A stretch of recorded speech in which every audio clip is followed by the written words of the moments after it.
don't have a hat in person. I think it looks good. It looks better. Check 1, 2. Check.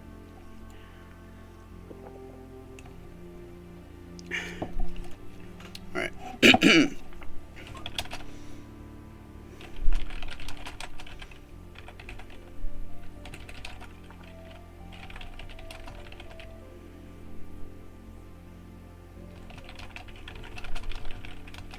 Anyway.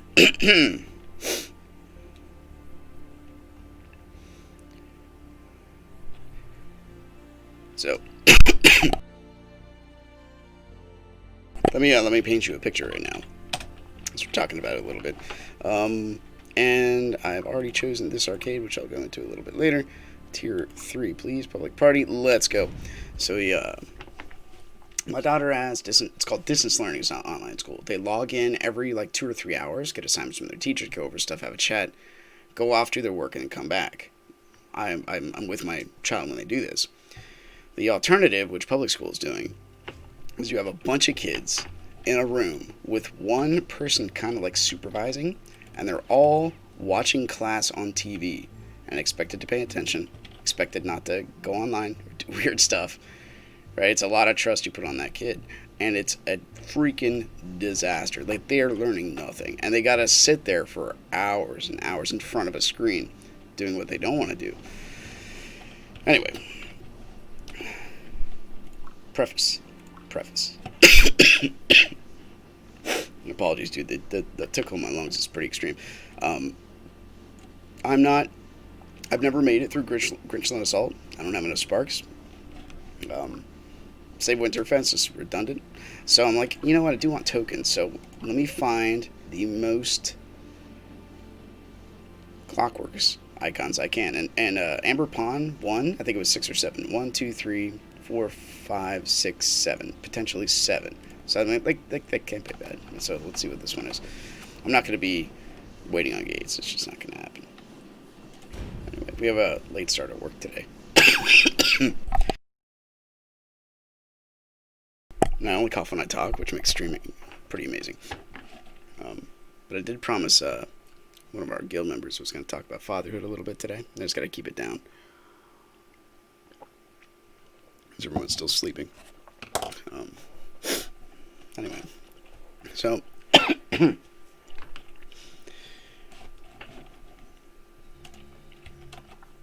Your life. Oh my gosh, we're going there, whatever that is. Beforehand consists of yourself and maybe your desires, right? Now you got to picture, and this is all encompassing, right? You got to look at your own parenthood, your own fatherhood, your own daughterhood, whatever, and you got to go from there. Do we need to do this on floor 1? What is that? Gremlins? Why not? We could do Gremlins. So you look at all that stuff, right? What are you really living for? You're being raised to eventually become a productive member in society. I know it's slimes too, but you know, that's kind of like your potential. It's what you want to be. But all you have to go on are your impulses. So I put up a whole video on truth. It's called, my channel's name is Seek Truth. I'm not going to try to cross promote it too much, but like the whole finding meaning in life, that kind of thing. Your sensory impulses have to be filtered through your mind. Otherwise, what happens is you become literally just an animal or a machine. So they have to be filtered through the lens of reason. Right? You don't want to become a professional drug user, because we all know what drug use does to a person. You want to filter that through reason. Even though being a drug user feels better until it doesn't. That's relativism right there. So when you're looking for purpose in life, oh crap, it's poison time. We just knock this guy down. It still stuns you, right? Yeah. The first thing you have to define is like, what does being a parent look like? What does it mean? Get more mobility with this thing.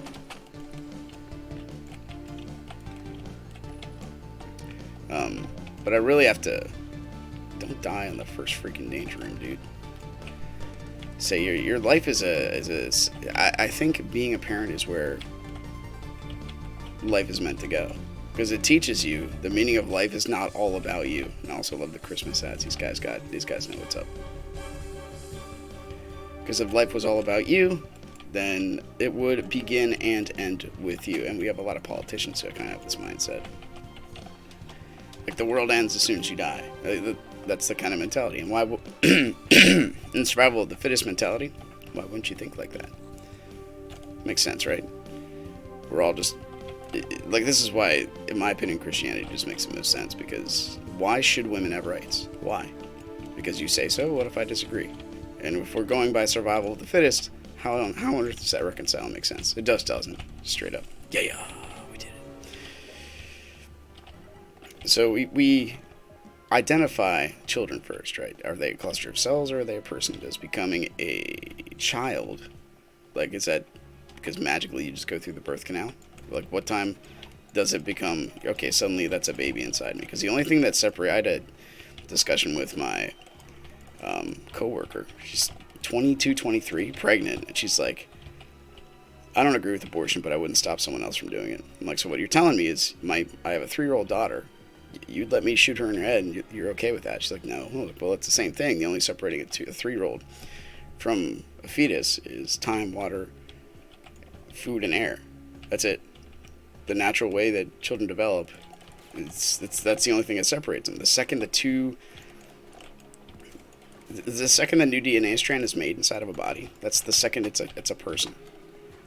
Whether you decide to end it early or not, that's your choice. So you have to define what is a child. I would say, obviously, the value of human life is huge. So you have to decide that are people, not fetuses, because you have to go against science if you want to have that philosophy. It's just a cluster of cells.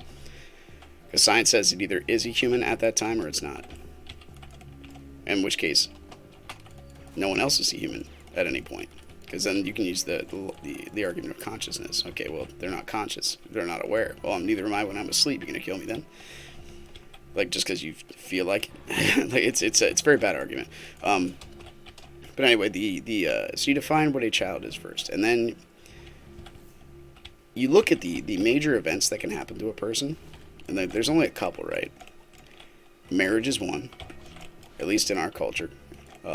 By the way, there was a global study done. Forgive me for not being able to quote it, but they just studied every single culture in the world as it developed. Every single culture agreed that theft and adultery were wrong. Now, they have different definitions on what could and could not be stolen, what shared by the community was not. But theft and adultery are both wrong. Ironically, murder was kind of okay in some cultures.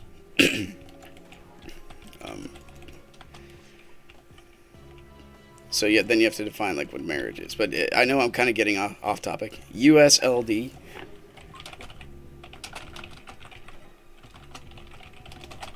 Maybe.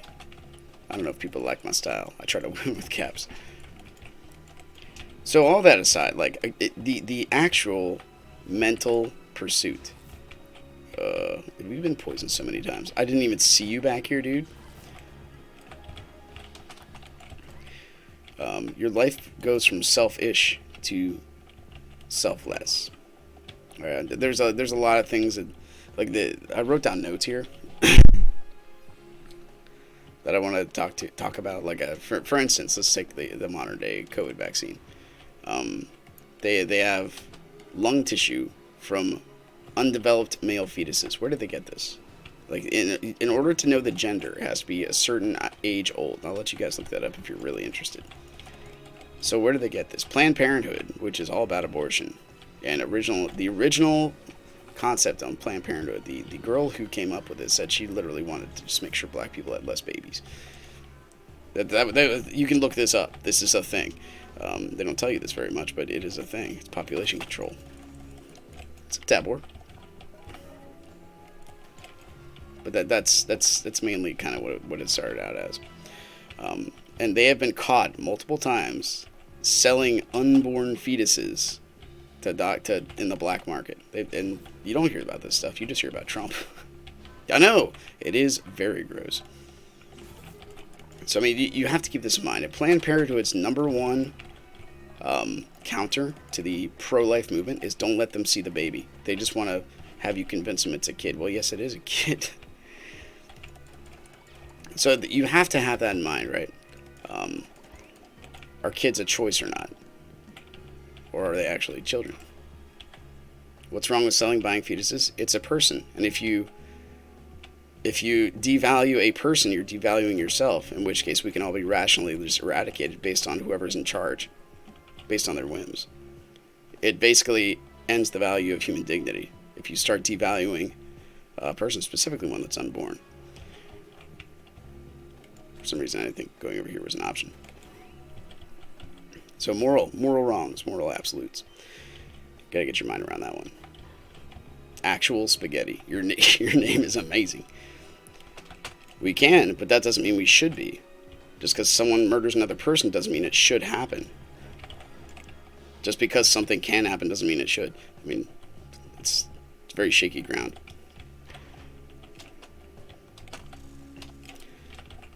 And then this is obviously always goes to the talk of God. It depends upon where you get your moral values and your moral absolutes. Because everybody has a moral doctrine of some kind. Otherwise, you're always devaluing your means to get to your end result. Even your own means. In which case, you don't have a right to rebel against anything or criticize anything. Per G.K. Chesterton. Fetuses are not a healthy part of the economy when people are devalued. Again, it goes to where you get your morality. If I can devalue one person, why can't I devalue another? Being subjective, human dignity cannot be overlooked. If you make human dignity subjective, racism is perfectly fine. Sexism is perfectly fine. What's wrong with it? Nothing. So if you're just going to make it subjective...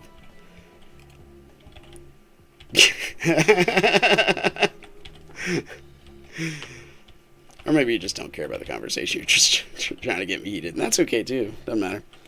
And specifically one side of the political aisle, you can look at...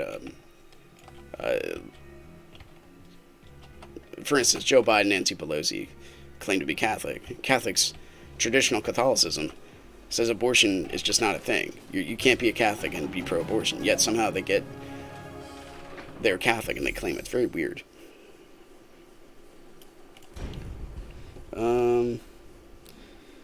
And then we have the Epstein thing and cuties on Netflix and just exploiting, because anything philia can just happen if people are exploited. Why not? What's the point? Who are you to tell me otherwise? So you have to wrap your head around the value of a person. That's important, I think, going into fatherhood. I know I might be making this a little bit over complex, but when you decide to care for another being, a tiny person, you are responsible for them. It's a huge life event, dude. It's huge. You can take it lightly. You can put them in front of a screen all day, but the point of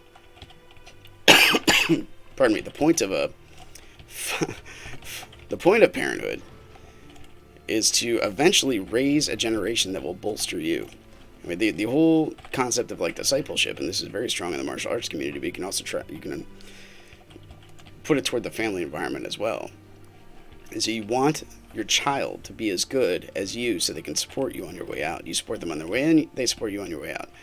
And you learn a lot from this. I'm going to stop that, buddy. Thank you. You want your... the football, I love it. You want your kids to be there for you. And the problem comes when, especially in the American culture, we have so much glitter and other stuff which distracts you from what's important. Screens are not important. Discourse is important. Talking is important. It's been said that don't talk about politics or religion. Those are the two most important things that you can talk about. You should talk about these things and listen. You can't just be one-sided. But you also, again, you have to wrap your head around where you get your morality from. How am I too optimistic? I think my outlook is very feasible. People default to darkness. It's just a general tendency of all mankind. Everybody defaults to darkness. The pessimist is always right. You know, just you wait. We're gonna run out of food. Oh, we didn't yet. Just you. It's gonna happen. Then the second you don't have a sandwich. See, I told you. The pessimist is always right. And the pessimism leads to loss of hope, which is a very materialistic mindset. Because what are we doing in America? The whole COVID thing is it's just an example of en masse. Everybody kind of brought to bear with their own with their own mortality. We like to pretend like, especially in America, but I guess everywhere else, so we're not going to die.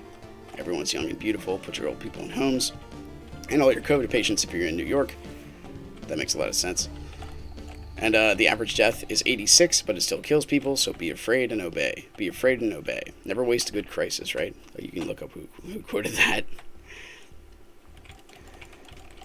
But being afraid and obeying, it's ways to control people.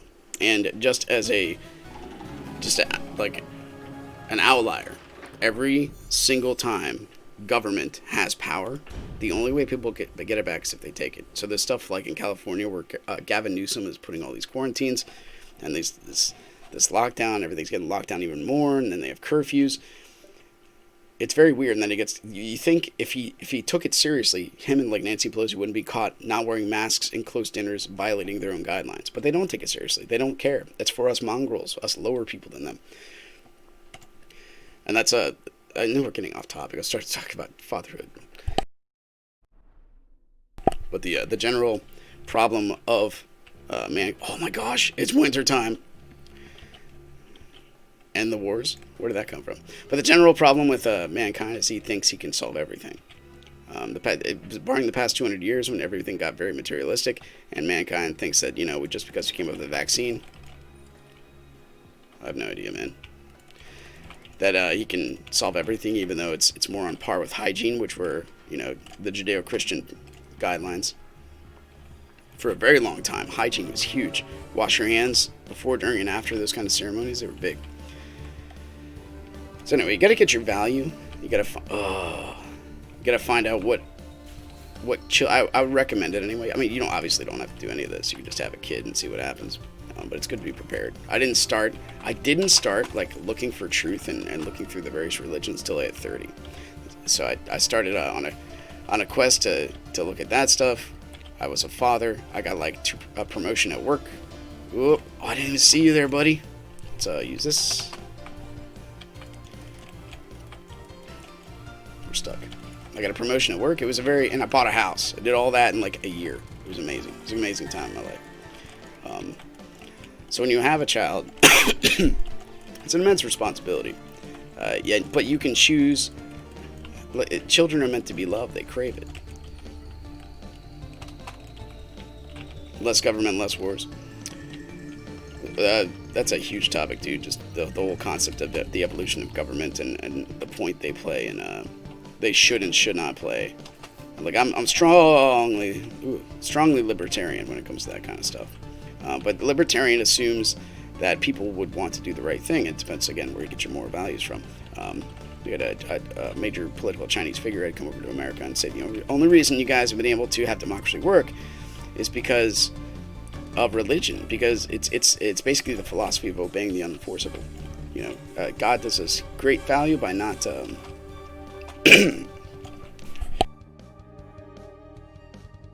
by not having coming down and forcing us to believe in him. He gives us that dignity of choice.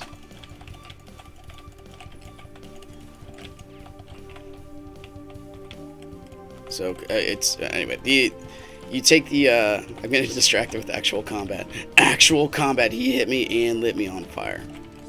This guy's got mind games.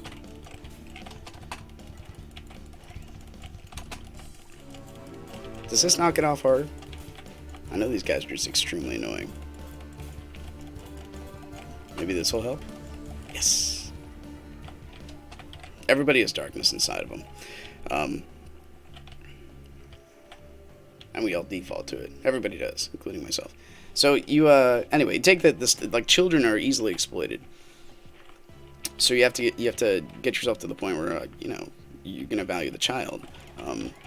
Parenting right now involves a lot of screen time, especially in America. And with kind of legit reason, if you have this whole, especially now, the whole parenting, like, outskirt is two people must work in your family for you to survive. Heaven forbid you only have one working person. So who's going to take care of the kids if one person is off of school, like, say, from COVID? Know what I mean?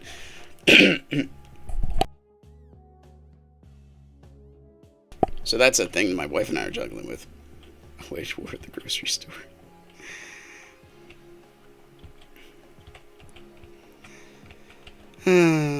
You are actual spaghetti.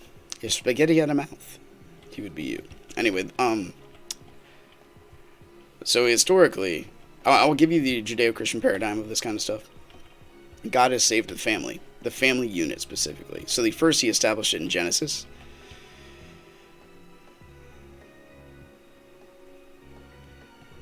Spaghetti, I love you. So he started the family there, pain through childbirth. And God made pain was the curse, but pain still is used for good. Which is, united.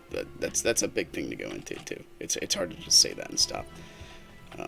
But even the curse is meant for God's goodness, because two examples. One is pain in childbirth. One of the things that unites a woman, and if you ever get to experience being there while your wife is in labor, it unites the child with the wife. It straight up does. Who do kids want to sleep with every night? Mommy. I mean, if you had a parental figure, I think you'll remember this. That's what they default to, and that the woman has more empathy for the kid. That's just how things work. Now, for men, it's a little bit different. What's our curse? Our curse in Genesis is the ground will spring up and it'll be hard to work. It's going to make us sweat. It's going to be tough, but we have to do it anyway.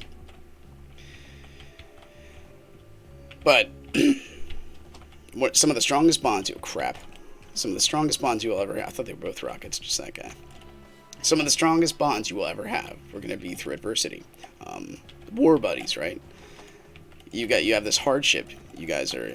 People are united toward, or a hard-working environment, or a difficult challenge, or a test, or time in school, that kind of thing.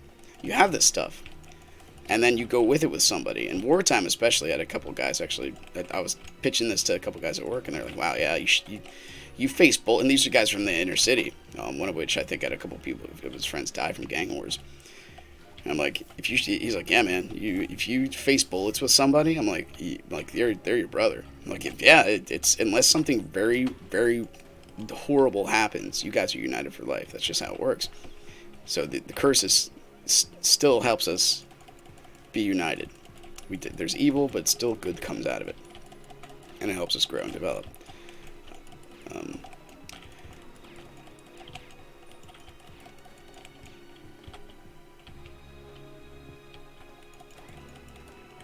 Kill one in front of the other. Well, if you want to get absolutely dark and not not contribute to the subject matter, I guess you can go ahead and do that. Actual spaghetti thoughts. Where am I going with this? Okay, so he saved it there. He saved it at the, we have Noah and his family. Ironically, there's 4 different, structure types of DNA. Noah and his 4 sons. But he saved the family unit so they could survive. Also in Babylon, they were getting too big. Everybody could share everybody else. Versus basically Aldous Huxley's Brave New World. I recommend reading that if you want to see what pleasure does to an economy. We might die here, but we're still going anyway. Problem there was like everybody in Babylon was viewing the city. Let's go make a name for ourselves. What are they making a name for? Just for themselves. So if there was no transcendent thing to like put them in check or for them to agree upon, we did it.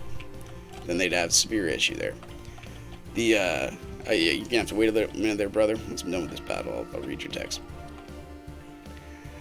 And it's very interesting that socialism is kind of resurging. Like people forget what communism does.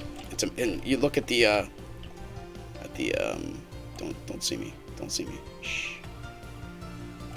Like in Florida, it's one of the most beautiful examples. Not everybody, right? There's always exceptions, but most of the Latinos and Cubans that came from Cuba voted for Trump because it turns out people that have lived in socialistic countries understand how hot garbage it is. Socialism only works in the family unit, straight up. I work, my kids. I get to delight in my kids, but my kids benefit. They don't do anything. They might do some house chores, but I by far make more money than them. It's just reality of the situation. Phew. Oh, that was messy. Sometimes you gotta tank a hit. But outside of that, I have people who are very strong socialists who think that, like, yeah, I'll just see the benefit of society and that'll make me happy. I'm like, that's you, dude, but that's not how people work. This has been tried multiple times. So you just crack open a history book whenever when America was first started. One of the first things they did was like, okay, everyone, let's have a grand taking care of this field. We'll just take care of it. Everybody will do the right thing. And then we'll have food all winter. Guess what? Lots of people starved during that winter. The next year, all right, you're in charge of this. You're in charge of this. You're in charge of this. If you don't work, you don't eat. And then everybody lived. Imagine that. I really like the Ten Commandments because before they came out, people didn't know. They were just everyone and their parents. And, well, if you're going to use language like that, dude, I'm going to have to boot you. That's actually not true. If you look at the first tablets that were discovered, they semi-ring true. The ones that were discovered in Babylon. They're not the Yonsdre tablets. I forget what they're called. I researched this so long ago. But you look them up, and they existed before the Ten Commandments did. Those are just the ones that Noah etched in stone for us. Morality and those kind of things are etched on every person's heart. You know what is right and what is wrong. And again, that cultural study I was talking about before that was global is an extreme example of that. People have right and wrong etched on them. Is death right? Is death good? I have some accurate historical ideas of what socialism is, because it is what it is. It's the philosophy that if I have $5, somebody has $0, I should give them some of my money. Meanwhile, if they choose not to work, I mean, the USSR, it's not like these governmental philosophies evolve. The same thing happens every single time. It's been tried. You crack open a history book, you will see this. It's only if you want to deny history and reality that you can come up with a different conclusion. It only exists in utopian bad fan fiction. That's the only way socialism works. And in the family unit. Those are two ways. And it devalues the child. I mean, why shouldn't the child work? It only it gratifies sensual pleasures. That's but the ultimate meaning and value is just totally gone. Because what the government does is it replaces anything. It replaces all social value systems. You have to listen to the government. That's just how it is. Then you have North Korea, where you have to, and they have Pravda. If you don't know what Pravda is, kind of reminds us of how our media is right now. It's the mainstream media, which is just the coastlines. Where they're all one voice, and there's only one news network. There's no counter perspective. And now what are they saying right now? Free speech is actually bad. We don't want to have people thinking these thoughts. But free speech is a good thing.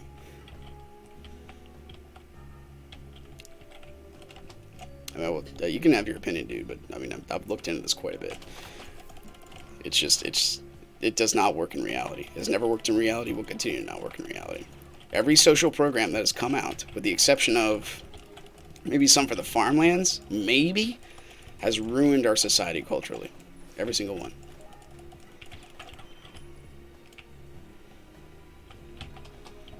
If you think I'm advocating for capitalism over socialism, you're wrong. There's no this versus that. If anything, I'm advocating for more autonomous nation. No. Natural is survival of the fittest. We know this. The strong survives. They destroy the weak. That's natural. Why should anybody have rights doing anything? Why should people have shared wealth? Why?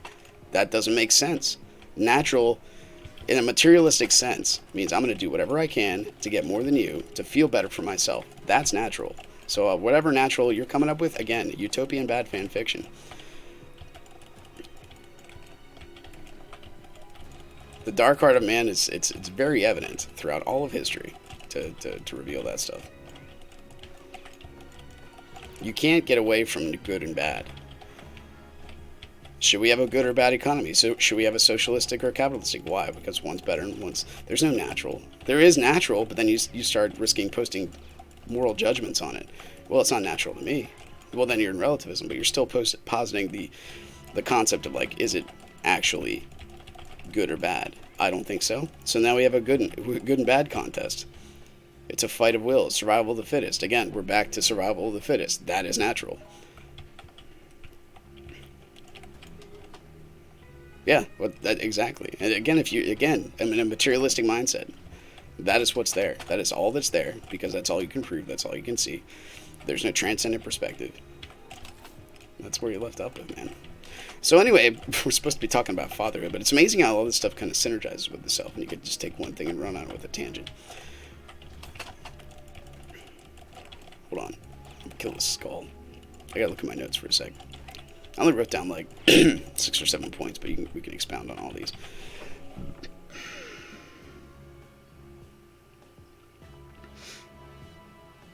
Oh. You have to assume, you also have to understand that since America specifically is in the default of like, someone else will take care of things. Someone else will be here to solve my problems. It's not my fault. The government will take care of it. The government is... People forget that we are the #1 educators of our children. This whole COVID thing has let me literally teach my child a lot more. And there's so much statistic evidence to back this up. It's ridiculous. If you play with your kid, turns out they'll be a better kid. If you have 2 parents, turns out statistically, if you're in poverty and have a mother and a father, you are 86% likely to get out of poverty as an individual. That is crazy. And yet we can divorce people whenever you feel like it, because you might fall out of love with them. Love is more than just a feeling. It's a sense of duty too. You have to have mind and heart. That's just how it works. If I didn't tell myself and my wife, no matter what happens, I'm not leaving you. And you take my word till death do us part, right?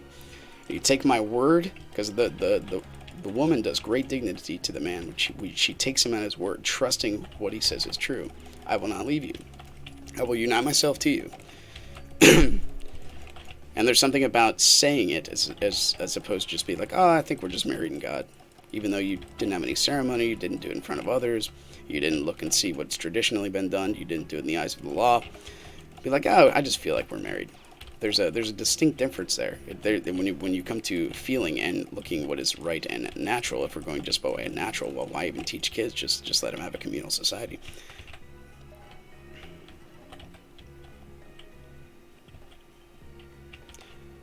We should only have mutualism of some sort inside the family. No, I'm saying socialism inside the family, where one person works more than the other, and everybody benefits because of it. I will teach my kids more than they teach me. Sorry, it's taking me a bit to read your conversations there. But yeah, it only works there. You look at, dude, the most socialistic states we have right now, California and New York, are absolute garbage heaps. Everybody is leaving them because they have to raise taxes, because everybody's leaving them. Problem with a communal society is that no one gets to force themselves on anyone else. That's a problem. I'm confused. But anyway, educating your child is huge. Having one-on-one interactions, like the discipleship mentality is gone. Having somebody, I really wish it was kind of here. The apprenticeship mentality, where you teach a trade, a skill set, from one to another, is gone. You just go there, get your education, you want a degree, and you leave. Instead of actually learning from somebody, learning how to be a better person, you just want that piece of paper like you want a report card. Having an honorable family member is kind of gone by the wayside.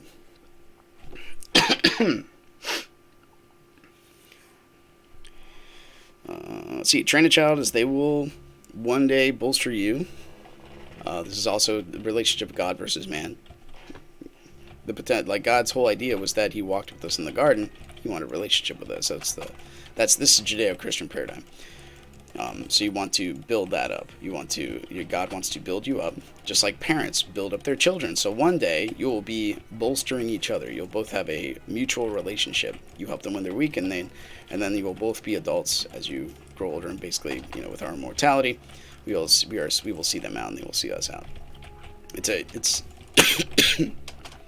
and if you have children, it's It's an amazing feeling having somebody you care for and watching them grow. Like, I'm teaching my daughter division. That is insane. She used to be like 20 inches tall. Like, it's so cool seeing that stuff happen. I don't know which way is the right way. It's good to see, though. Mr. TWEXAI. Because if you don't let people dominate, they don't defend and build the system. Well, that's sort of true, but sort of not true. Yeah, there's a natural system where you need to nurture people as they go. Dude, I thought I heard a lawnmower. I forgot snowblowers were a thing. But anyway, in a nurturing system, when you have weak and those that need to be brought up, exploiting them is not the way the world should work. Competition is a different thing altogether. Competing for value and competing and using your talents and trying to make them work. That's a different subject matter. That's more in the that's more of a you don't work, you don't eat kind of mentality. You need to work, and turns out if you work harder, this is one of my arguments for charter schools. The regular argument against charter schools is that they take take money from higher areas, and then they take the best kids in the poverty societies out of there, so they get even worse. But like, that's sort of good, because you're taking the people that want to work and want to do better and letting them have the consequences of their actions. That's right. People that want to do better with their life should be rewarded for this. This is how things work. And meanwhile, if you're a bum on the street, you shouldn't just be living in a mansion because you don't work. Exploiting people to a point of moral failure. Again, it's fairly circular. Sorry. When you exploit, this is a reason why pedophiles are destroyed in prison. There's a difference between exploiting the innocent. Oh no, I shot the wrong one. Darn it. Exploiting the innocent who don't even have their sense of identity finalized, and competing for worth and for value. There's an extreme difference between those two. And if you don't, then I'm sorry your parents didn't teach you that. But we need to actually use the gun.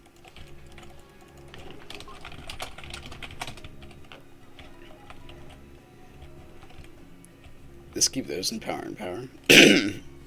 Take all the exactly. You just gave me the socialistic argument. But if you don't want to do better, why should you be rewarded for not wanting to do better? That makes no sense.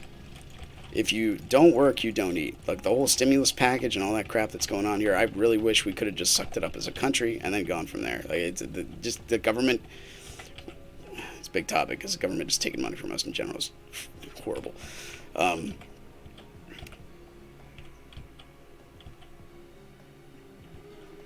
Really wish we taxed the poor. Yeah, that's funny. I think, what is it, like the top like 10% in the world that make money pay like in America that make money spend like 98% of the taxes. Something like that. Again, you're devaluing life. If you can devalue life, it's all about money. Capitalism with a capital C.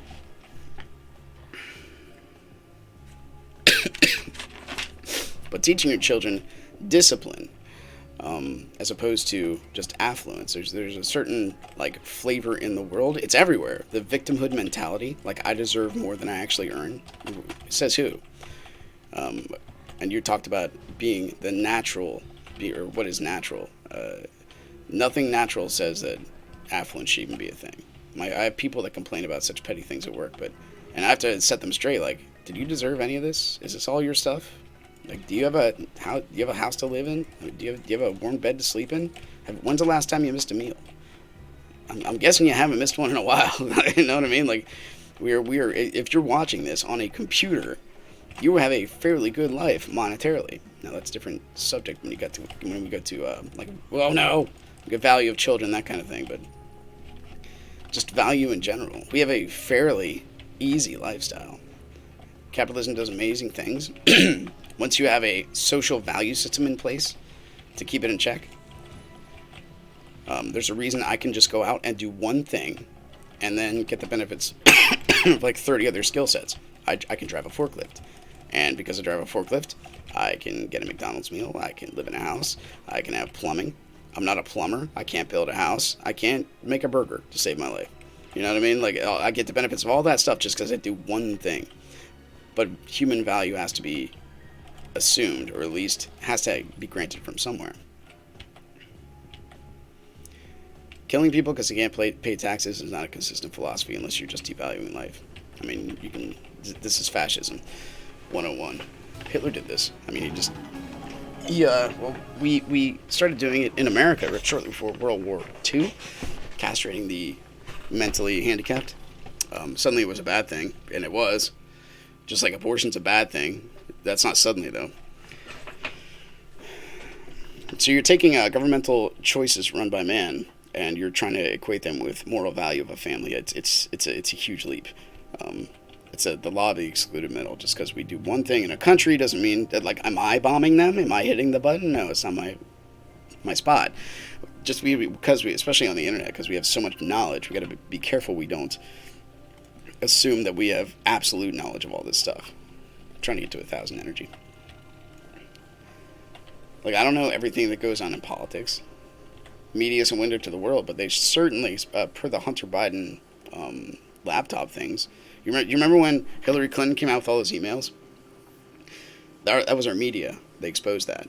But this time around, they don't want Trump to win, so they held off on all that stuff until right after the election. Then the Hunter Biden corruption crap came out suddenly, even though they knew about it since I think like February, March 2016. They started investigating. Like it's the sin of omission. That's it.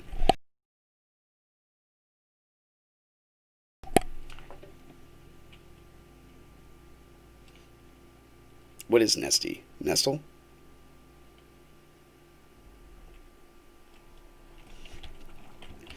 Again, this just because something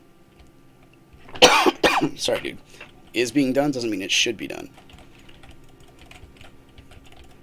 Just because there's not a value of human life going on now doesn't mean there shouldn't be. You know what I mean, it's and you have to choose when you start to take a stand about what is just unacceptable. Again, every time and this is one of the reasons the Constitution is so beautiful. It's meant to be like, and Jefferson advocated for this. Any government that takes too much power should be taken back by the people. That was the whole reason for separating from Europe. They just they were so distant from us and trying to make these giant, sound familiar? Giant sweeping blanketed commands without any particular reference, because we're over here, kind of like the coastlines, and kind of like Obama. I think in Iowa, everybody should share every bathroom. Meanwhile, the genderism thing in Middle America wasn't even a thing. It's just hugely in the coastlines. But he's in his ivory tower thinking about this stuff. Nesty. Child slavery? Yeah. Children get exploited. It starts with women and then goes to children. This was very evident in Portland. When they started to the whole defund the police thing and decided they weren't going to call the police, suddenly tent cities started showing up. And then after that happened, rape cases went through the roof. Why? Because the first thing that happens is the weaker get exploited, namely women, because women have something men want. That's just how it works. So what happens if you devalue authority at the same... This is a huge balance thing. We're supposed to be talking about fatherhood. Okay, hold on. Get back to tips. Get out of here, Google. Crap. I'm trying to look at my notes. I'm busy. Help.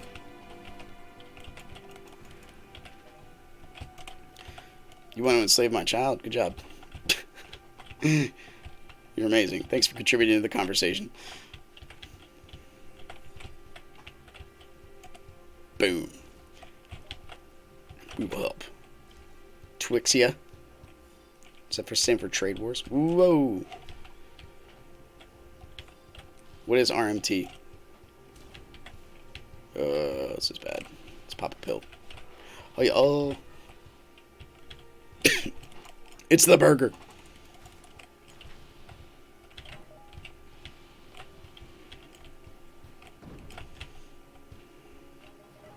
I don't know. It's...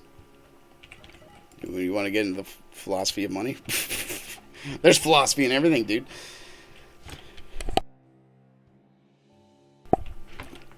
See, in a fatherless world.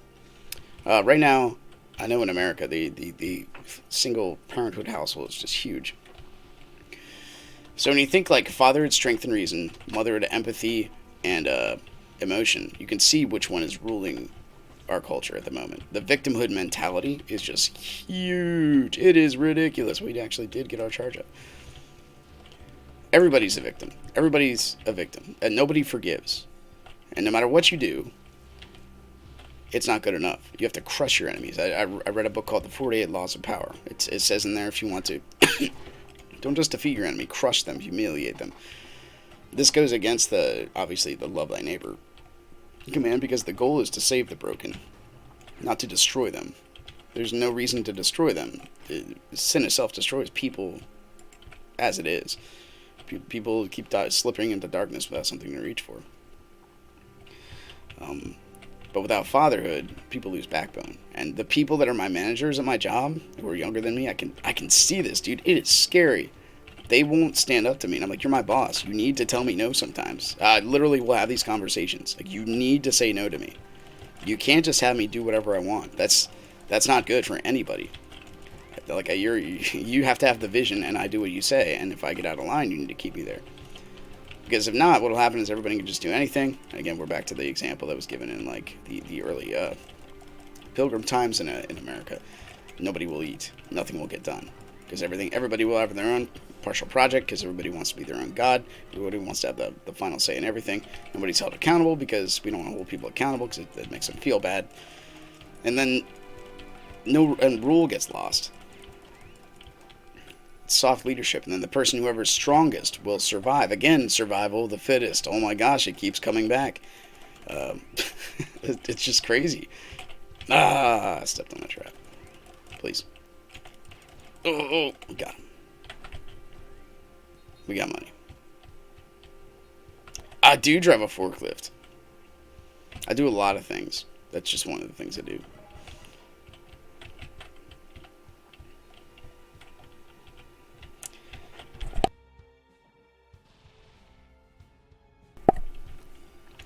So that's all on the outskirts, right? I discovered that as having a kid. And I made it a point. Not everybody has this desire to, like, I've been searching for truth for a long time. If it's true, it's important to me, based on evidence. And Judeo-Christian worldview is the most true thing we have access to. Did they just materialize in front of me? That was so weird. Nothing is truer. Atheism, it's got nothing. Atheism is a huge fallacy, dude. A lot of fallacies, especially if we want to work in an actual society. Plus there's a lot of reasons, but that's just, again, my opinion based on evidence. If you get your fact values from YouTube and Facebook, etc., and you're not looking at objections that have been made throughout the histories about the two, and debates made by very strong intellectuals on both sides, not just an echo chamber, you're doing yourself a disservice. Is truth really important to you, or do you just want your feeling to rule? Is that a truth claim or not? I don't think anything is true or false. Is that true? Because if it is, you just violated your own statement.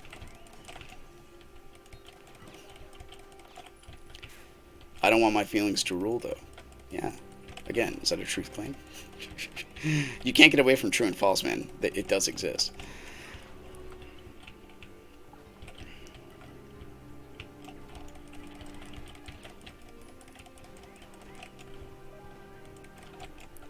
Oh, killing little gremlins with hats. Do. So violent. So that was my, a little bit. I mean, I've like, how many books I have? I have 1, 2, 3, 4, 5 books on parenting. I have a whole book dedicated to, like, what tech does to your child's brain. And ironically, I'm reading a book on psychology, which talks about the first known case of personality alteration due to damage to the frontal lobe. Having your kid be raised with tech does the same thing, I'm not even kidding, as having a railway spike driven through your frontal lobe. It separates reason from emotion.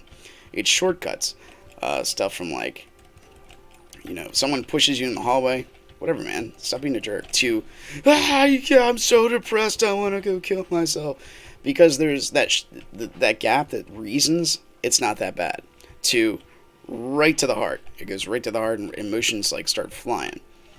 Because it cuts that pathway to the frontal cortex. It gets smaller because you're a participant. You're in a world without accountability. You don't have to reason. Your reason is not being tested, and therefore it does not grow. This is true in the brain, true in the muscle. You do push-ups, your muscles get bigger. You do brain exercises, you get smarter. You have accountable adversity in front of you, you get better at dealing with it. This is just how reality works. But unfortunately, because it's hugely cascading, dude. This is an amazingly complex issue because of the single parenthood issue. Like, we put kids in front of tech, and so if you walk by a kid, what are they looking at? Are they looking at you, or are they looking at their phone?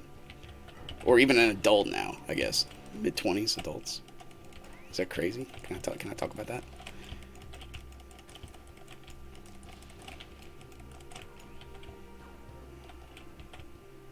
Yeah.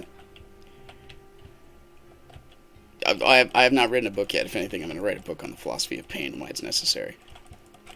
How life cannot exist without pain, and how pain is a good thing. But that's, I don't know, it might be years down the road. Yeah, I got a lot of books on. I haven't written a book yet, but it's on my to-do list, along with, everything else in the entire world.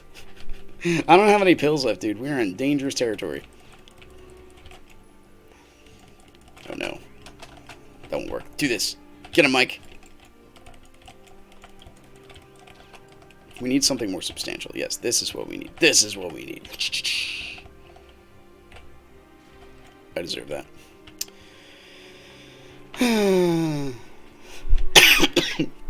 Cough break. Okay, so that's if I haven't made it very apparent, truth is important. Can we just use this? Thank you. Truth is important to me. So when it comes to my kids, after reading that book, it's called Disconnected. I am so dumb. I'm done with this. It's freaking sword time. Why am I trying to use a little pea shooter to kill these guys? Yeah. Yeah. Yeah. Okay, there we go. Just get the ones that count. There we are.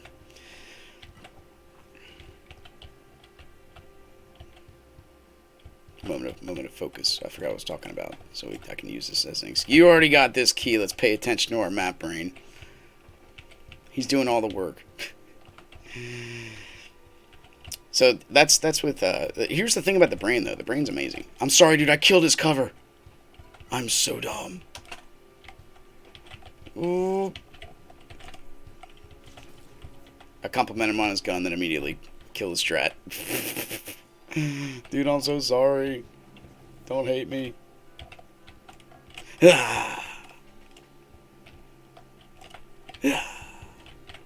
They keep coming. We're just going to take a couple hits here. That's all.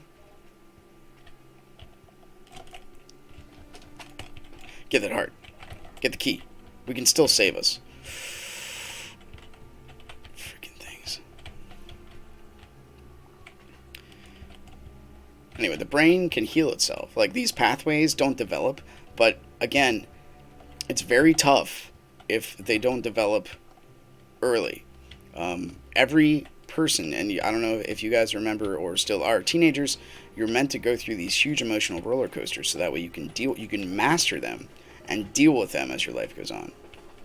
That's just how it's supposed to work. If you don't master them and deal with them, if you're held in the sea of unaccountability, if you're just on Facebook with all your friends, if you just play video games 6 to 8 to 10 hours a day, you're not encountering real world adversity. So when that actually does happen, or you get enough Facebook dislikes and stuff goes against you, your heart starts to melt and you start to feel depressed because your value's all online where no one's held accountable. But it's not really real. It becomes a giant mess. So, that being said, I only give my kids 1 hour of tech a day. Maybe 2. Because the brain can heal, but it will never be as strong as if it...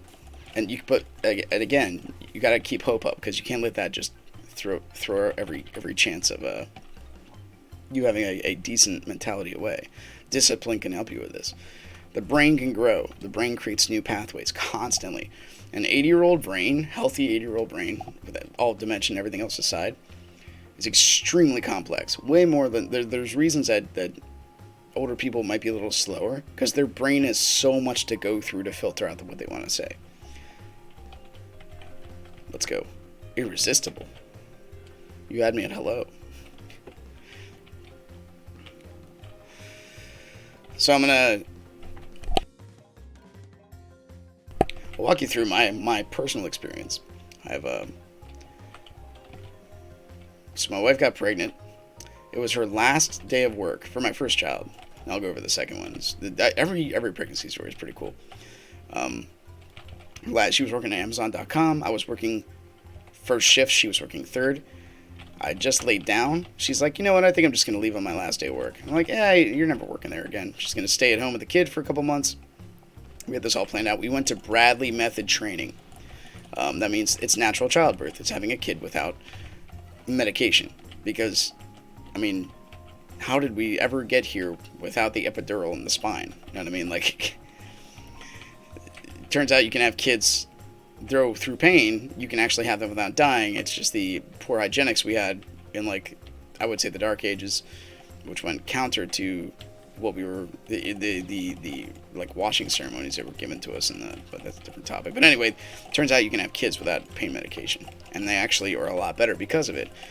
Sometimes that stuff can break the placenta barrier and actually get to the kid themselves, so they come out blue and not doing anything. That's not a healthy kid. Healthy kid comes out screaming because they're born to the world. They immediately are overstimulated.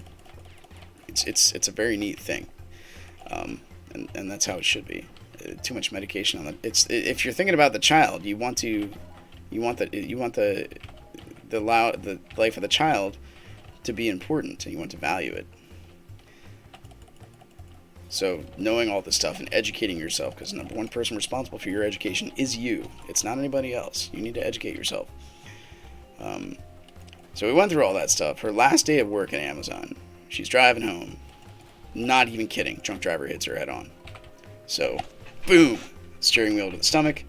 She immediately calls me, calls 911. It was a hit and run. He literally got out of his car and ran away after he did that. Didn't even stop to see who it was. We went to the hospital. By the time they got this, we did all this natural childbirth thing. She needed an emergency C-section because the child was actually separating from the inside of the stomach. Or uterus. I don't know. Doctor stuff. So, by the time I got there, got the gown on, my child was coming out. Like, they literally had her in her hands. Born with a cleft tongue, whatever, the attachment there, so they had to snip that. Wouldn't nurse right away because she was, again, had to be put under anesthesia. You can't just cut a woman and not put her out. That just happens. So that was fun. And then I was awake for 3 days straight because I had to come home. We weren't done painting. She was only born like a week or two early. I had to put the crib together. I'm looking at the room over there is where her original room was. I had to put the crib together. She was awake. We had to call all the parents. It was a big deal. We had lots of visitors. It was a lot of fun, dude. And oh my gosh, turns out you can live on like an hour sleep a day for a long time. Because like I wasn't sleeping much, dude. There's so much to take care of, and the child needs fed every like hour and a half. And then you have to change them all the time, and then we got cloth diapers, and like it was amazing.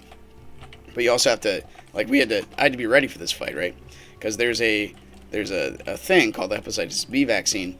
Like, I am anti-vax, just to educating myself on the whole endeavor. I don't, again, the one fault of man is thinking that government will solve all its problems. Vaccines are not the answer. It's just a huge money-making thing. I encourage you to find out your own self about them before you have a kid.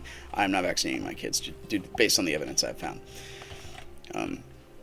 So they wanted to give my 10-hour-old child a vaccine for hepatitis B, which is a sexually transmitted disease. What the heck? So I said no, and I had to sign a paper saying no, and I had to go with them to make sure it wasn't gotten done, because I've heard stories about that stuff happening. And I'm like, that's not happening here. But it's exhausting, too. Like, an hour and a half, and all the doctors have seen this. They see it. It's like their lives. Oh.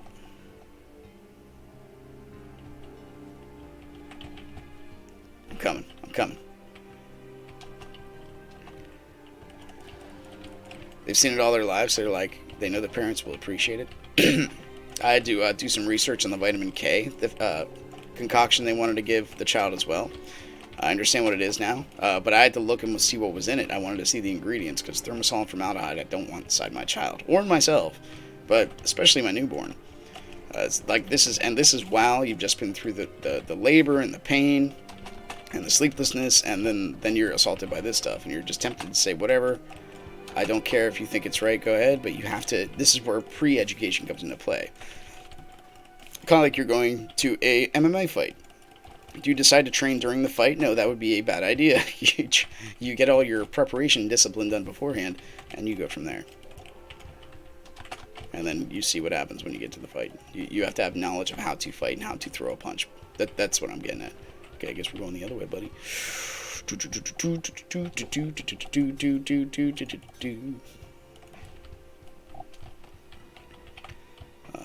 that happened, and that was a good time, and we enjoyed having our child on the pedestal. And I started, after that, I started disciplining myself more and more as time went on. It was a lot of fun. I would purposely be like, I want to play a game, but you know what, my child's worth more than that. Let's have fun. This is before I knew that statistic, I wanted to value my kid. I had no dad growing up. I asked my father, who's passed away, why didn't you just leave your business and come to us? And he said, it's not that easy. And that really etched itself into my mind. I would think I was 12 or 13 when I asked him that. And I'm like, why is it not easy to value your family over your job when, my dad was extremely smart, still, well, I guess is, because every soul is an immortal soul. Extremely intelligent, extremely gifted. How could he not pick up his skill set and make it work somewhere else? I've done that so many times myself. If you're gifted, everyone has a different set, sets of skills they are gifted with. It's just not going to be useful in one area. Oh my gosh. Ask and ye shall receive. So that, and every one of my friends, every single one of them, growing up, every single one of them, no father figure. Darn it. I don't need that stuff. So we all kind of except for one, he had an alcoholic father who was very distant and very passive. Why can't I shoot that? It's dude, there's guns in Brawlhalla. I can't hit anything right in front of me. I gotta take a step back. Meanwhile, John Wick. Anyway. Forget what I was talking about. So that was my first child. She's still alive, obviously. She's 9. She's doing distance learning. It's pretty fun. My second child, we were told that it's very dangerous to have a natural birth after a C-section. We did it anyway. We're actually on our way to my best friend, who is now my brother-in-law, because he married my wife's sister. And I've known him since I was 12 or 13. So that's pretty cool, at least for me. We were on his way to his youngest son's birthday, and then my wife gave birth. It was a 3-hour-long process. Her name is Winter.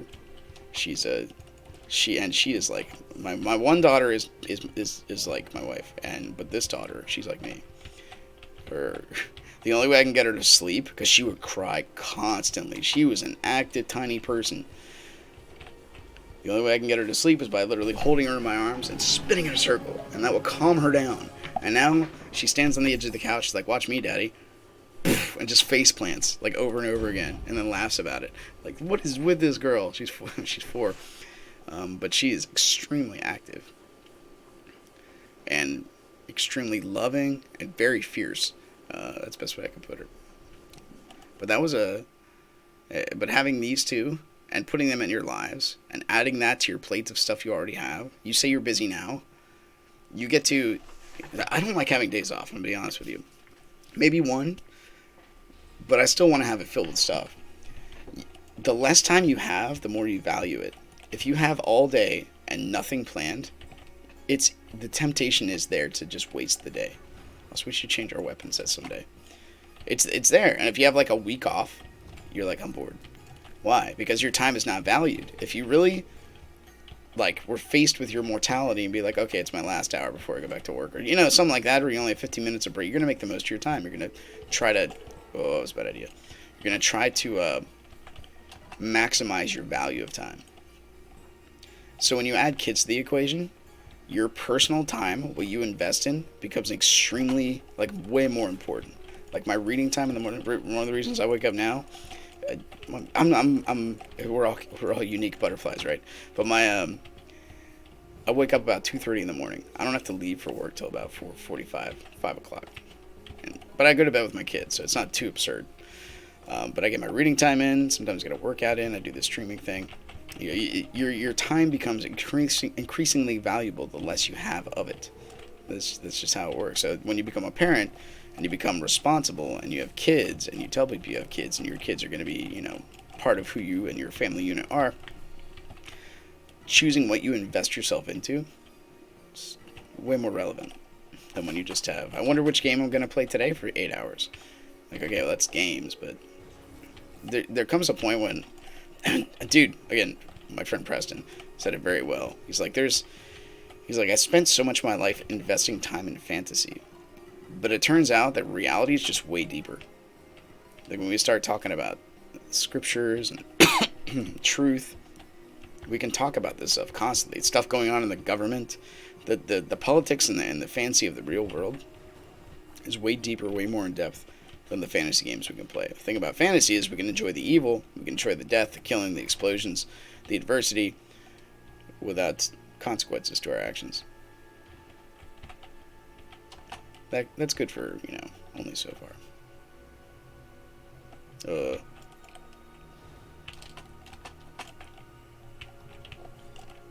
Yeah.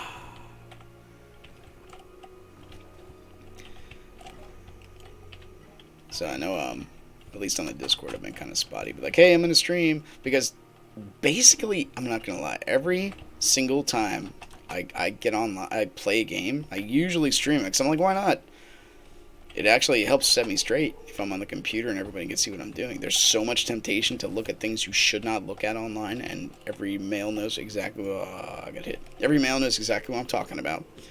You might be able to rationalize and say it's okay, but you devalue the concept of seeking beauty, which should not happen.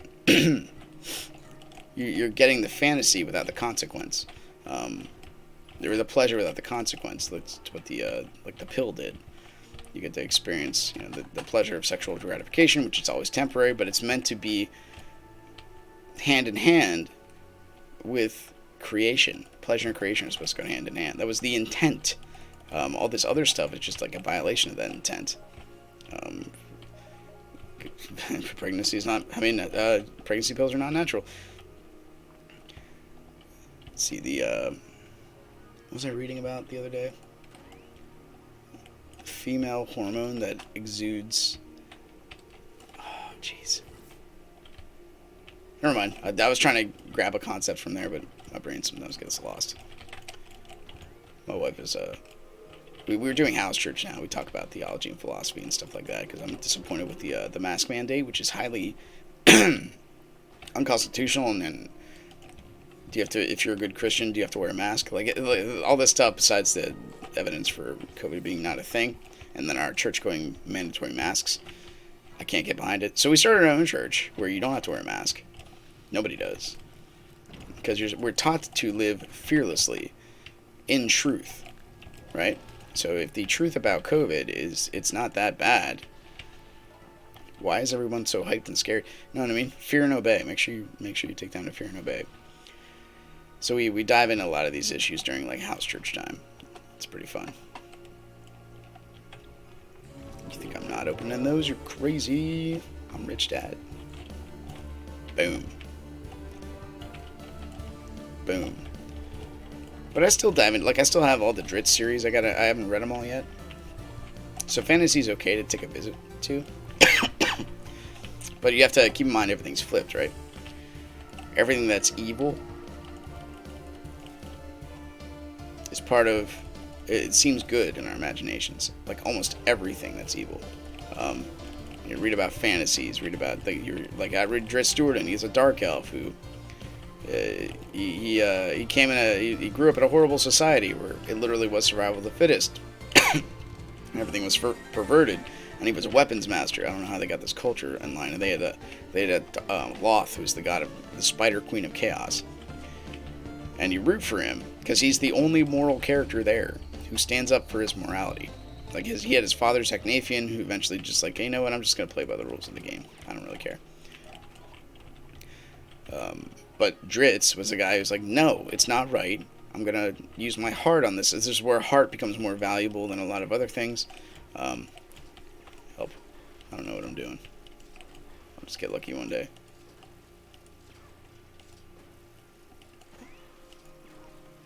Haha! First try.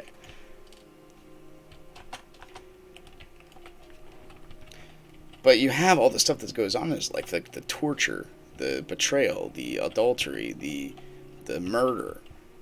That's not right. But it's glorified. Like, wow, he's really good with his weapons. Yeah, but that's horrible. Why does he have to be good with his weapons? I study martial arts. I wish I didn't have to. My goal is not to punch people. My goal is to first stop them and to use it if I have to. The only reason that exists is because there's evil in the world, and sometimes you have to make difficult choices in order to counter the evil. Dude, his shield is amazing. I know it's the basic shield, but still. I have a little swift strike. I think that's all we got, too. Need something a little better. Oh, there's gonna be some kitty cats down here. Boom.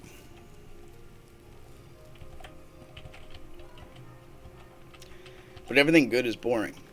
Like, if you read a book about, just sitting on the grassy fields, enjoying the sunset, you can read about it, but, I mean, you can do a lot of other stuff with your time. But it always seems to be flipped in our imagination. Again, the serpent and the story of Adam and Eve. If you eat of this fruit, you will die. And then the serpent's like, nah, you'll become like God. Well, that was true in your imagination, but it wasn't true in reality. We are like God, sort of. It's true, kind of. It's a claim, kind of came true. Knowing good and evil isn't all it's cracked up to be. Just because we know it doesn't mean we can do much about the absolutes of it. Boom. This used to be, dude, I remember when this was like the hardest room in the freaking galaxy. These guys would just kill me. But now we got the best weapons in the galaxy. I'm coming, Kinjust. Just hold your horses. Go down, Spikes. Ah, boom. Oh, my head. Boom. Okay, that's... hit me once. Shame on you. Yeah, I remember that quote. George Bush. Good job, buddy.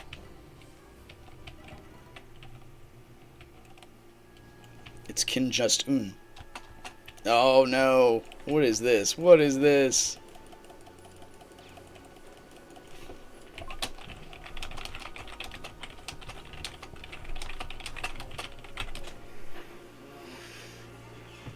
Maybe if I stare at it, it will go away.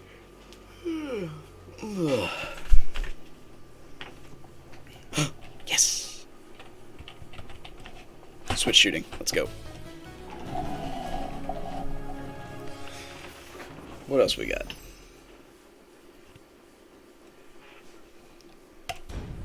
I just wrote down a whole bunch of stuff while I was reading scripture. Let's see. Pain binds people together. You are stronger than you think. Kids give you reason for strength.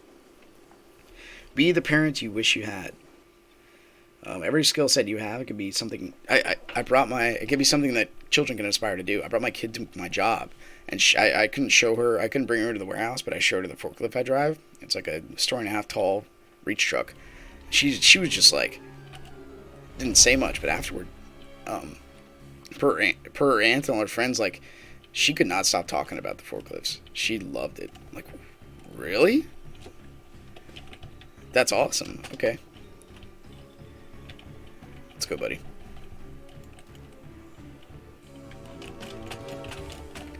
I do remember how to switch shoot. Ooh, I forgot about the kitties. It's the whole point of this level, right? Uh, it's gotta. Okay, we do have to actually dodge. Also, I should have chose the fire weapon. I didn't know this was a Frozen theme. Let it go.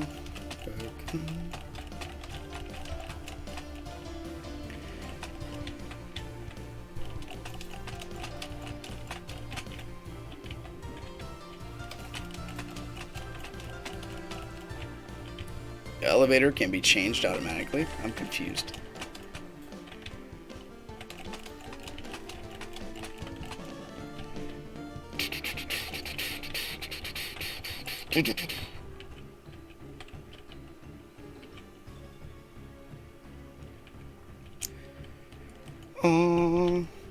So, as a child, I don't even know why, but like martial arts was the only thing I was drawn to.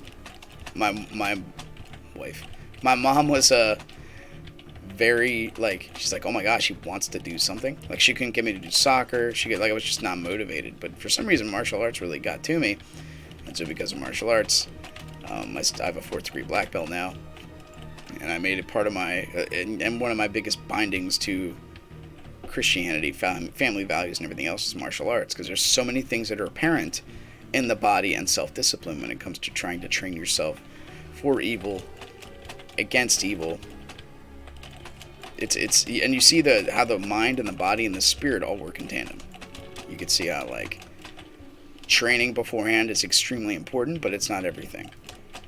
Happen chance does happen, but you might not see everything. It helps you understand your absolute perspective. It's something you can infinitely dissect, martial arts, and a fight itself, even just the fight. But it's something you can have more reasonable control. Like a person who's a white belt can still beat a black belt. Depends how, like sometimes it's based on the mind, but at the same time you could be a good teacher, not a good fighter.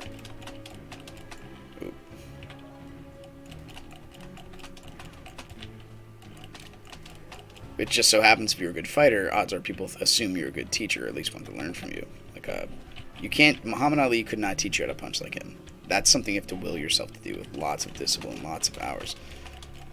Yeah. But it's the discipline and the pain factor involved of purposely putting yourself toward that. There was a Choji Miyagi who is roughly the character that Mr. Miyagi from the Karate Kid was based on. Used to work himself out and do the kata called Sun Chin so hard that he would pass out. But he was world renowned for his strength and his discipline and his fighting style, and he would teach philosophy classes, like as well as regular martial arts classes, because he's like, you need spiritual training. You need to have like gusto. It's one thing to have mentality. It's another thing to have will and drive. Which makes sense, and so I take that skill set and I use it a lot with my daughters, and they're both going to learn. And I'm going to probably make it mandatory that if they ever bring a boyfriend home, they're going to have to spar their girlfriend's dad. That's just how it's going to work. It's going to be amazing. I can't wait. Been looking forward to it for a while. I guess spaghetti left, but it's I don't know. It's a lot of fun, but you could take any skill set, even the forklift skill set that I have, which is kind of like developed as a byproduct. It wasn't really my intention was not, hey, I can't wait to grow up and be a forklift driver. That could be a thing. The job is not so bad, but it's the same thing I told my daughter when she says, that looks like a pretty good job, Dad. I kind of want to do that when I grow up. I'm like, all right, well, you know what? It's not that bad. You just got to make sure you're investing yourself in other things. That can't be all that you are. You're not just going to be Willow, the forklift driver. Right? You're going to be a little bit more than that? Or is that all you're going to be? She's like, yeah, you're right. Okay. I'm like, good. And that's teaching lesson. Teaching points are good. Because you want your... this is the thing with authority, right? If I'm a king and I have princes and I give them in charge of stuff, the only way in our oh my gosh, tongue. I haven't coughed in a while either. Probably do. Authoritarian government, where I have the power. I have to reign supreme. The only way that I can keep my power is by delegating some. But eventually I lose my power because I'm delegating my power to other people. In a discipleship relationship, you're teaching someone to be like you. Maybe not like you, but at least show you the way. I mean, I think sensei is loosely translated to he who shows the way. I have a second degree black belt that's under me. He is a foot and a half taller than me. We will not fight the same. That's just how things work. But I can show him how to make himself better, and I can show him the way to do things. You know, how to snap muscles, how to get tension, how to put an extra flick on it, how to turn the wrist, how to get your hips to pivot, how to fight a shorter man. Because not a lot of people, tall guy, like a short person will learn how to fight a taller guy. A tall person will just sometimes assume he's big or tall, and he won't learn how to fight a shorter guy. You gotta learn how. It's like I tell some of the high school kids we teach, like the bigger ones especially, I'm like, you're not going to fight other tall people. When you get in actual fights, you're going to be against people my size who want to pick a fight, who want to prove something and show you you're not that big. So you gotta be ready for this. Learn how to fight a short person. Use your reach. Know what I mean? So you teach them the way. You teach them how to use their skill set based on, you know, their own physique, that kind of. We forgot a feather. I'm not going back. No, I'm just kidding. I like green. So that as you go through life and your time is more precious to yourself, and you're investing your time and your skill sets, and you're looking what to put yourself into, you're also bolstering your child at the same time bolstering yourself, and eventually they come up to a point where, and when you look at the child-parent relationship, it is not their job to be invested in what you want to do. If you want to connect with your child, you need to invest in them. If my daughter likes Legos, I'm going to play Legos with her. You know what I mean? You as the adult have the more advanced brain, the more ability to adapt. Now, granted, I'm not going to dress up and do doll sets. Mommy can do that, sure. But if it's stuff I can do with her, I want to do it so I can share in that experience. Especially in adversity, especially when her and her sister fight. You want to be there to help them negotiate that and help them understand how to be angry, how to be frustrated, how to deal with it. Instead of letting them do whatever comes to mind, which might be just throwing their sister through a window. That's a bad thing. My stream broke. Refresh chat.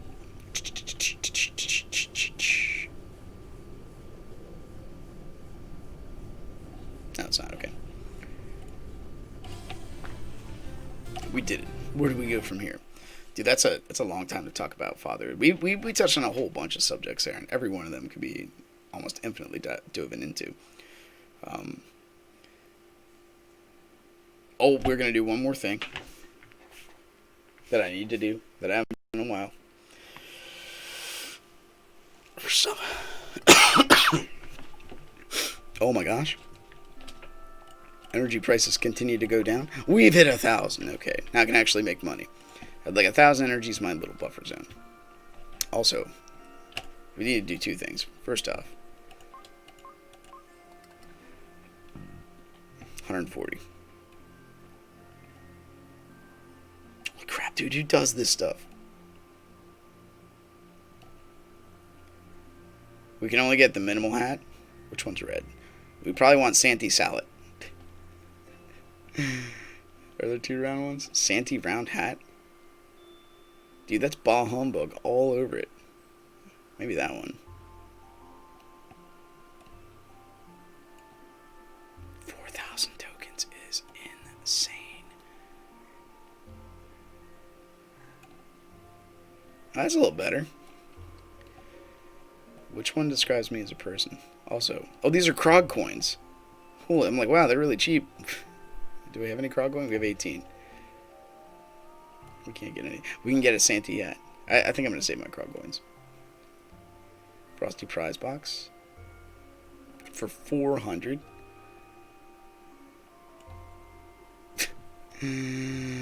Alright. We're sold. Say what? Frozen Winterfesh Whistler. Oh. Okay.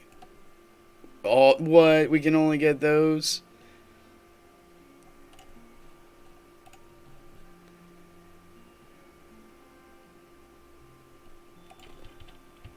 Is there not? Is that it? I can't trade for others? Man. How do we get these other wishes? White, red winter wish. Alright, I'm going all over the place here. I was going to get a hat, but I don't need your hat. Look at little freaking snipes here. One thing we're going to do. This. There we go. Ancient plate. Apply. Let's go. 70%. Oh, freaking. That's what you get for being a gambler. Alright, that'll do for this one. Again, thanks for watching. Click the like button, subscribe if you want to see more in the future. Follow me on Twitch. We're growing in Brawlhalla, dude. Let's keep it going. I'll see you next time. Take care.